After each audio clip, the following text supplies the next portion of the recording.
Assalamualaikum warahmatullahi wabarakatuh. Nama Ivan David Pasambung, yang mana membahas tentang tugas pariwisata, yang mana itu merangkum buku bisnis dari pariwisata.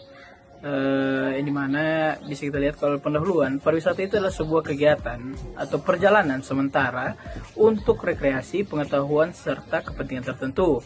Itu dapat dilihat sebagai sistem yang melibatkan wisatawan, daya tarik wisata, sarana prasarana, dan usaha pendukung. Ya, dalam konteks perencanaan wilayah dan kota, pariwisata dimanfaatkan sebagai sektor pembangunan berbasis potensi alam, budaya, serta sumber daya manusia. Nah, adapun juga dijelaskan industri pariwisata yang terdiri dari sektor terkait seperti akomodasi, transportasi, makanan minuman, serta jenis pariwisata berdasarkan motivasi wisatawan.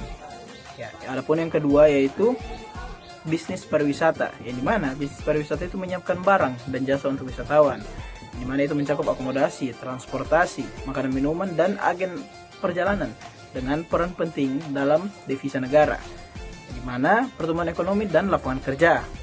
Adapun karakteristiknya itu termasuk efek multiplier, yang dimana itu menggerakkan sektor lain. Multiplier artinya berarti dia bisa menggerakkan berbagai sektor, bukan cuma satu sektor saja.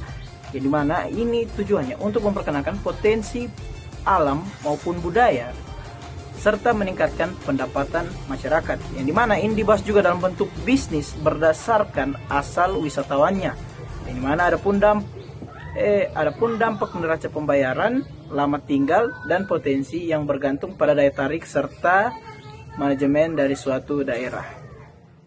Selanjutnya ada sistem kepariwisataan, didefinisikan sebagai kesatuan elemen terkait seperti objek, atribut, hubungan internal, dan lingkungan, dengan dimensi wilayah seperti batas, tujuan wisata. Terminologi mencakup definisi kebudayaan dan pariwisata per Undang-Undang Nomor 9/1990, serta motivasi wisatawan seperti kenikmatan waktu luang, rasa ingin tahu, budaya, alam, dan lainnya. Klasifikasi mengikuti motif, termasuk fisik, olahraga, budaya, internasional, dan status prestise. Pertumbuhan pariwisata dan ekonomi nasional. Ekonomi nasional berdasarkan Undang-Undang Dasar 1945 menekankan asas kekeluargaan dan penguasaan negara atas sumber daya dengan kondisi pasca kritis Orde Baru melalui pelita. Kontribusi pariwisata ke ekonomi terbagi langsung, yaitu pajak, pekerja, bisnis. Ada juga yang tidak langsung, yaitu bea cukai atau impor, dengan dampak positif seperti devisa, pendapatan masyarakat, dan lapangan kerja, serta negatif seperti ketergantungan. Pengukuran meliputi foreign exchange, government revenue, employment, dan infrastruktur. Permintaan pariwisata. Permintaan pariwisata fluktuatif dipengaruhi harga pendapatan, keunikan sosial budaya, kondisi politik, jumlah penduduk asal, waktu luang, teknologi transportasi, dan keamanan. Perilaku konsumen didasari pencarian kepuasan dengan faktor lingkungan, gaya hidup, psikologis, dan pengaruh agama di Indonesia. Penting memahami tipologi wisatawan untuk strategi pemasaran dan segmentasi.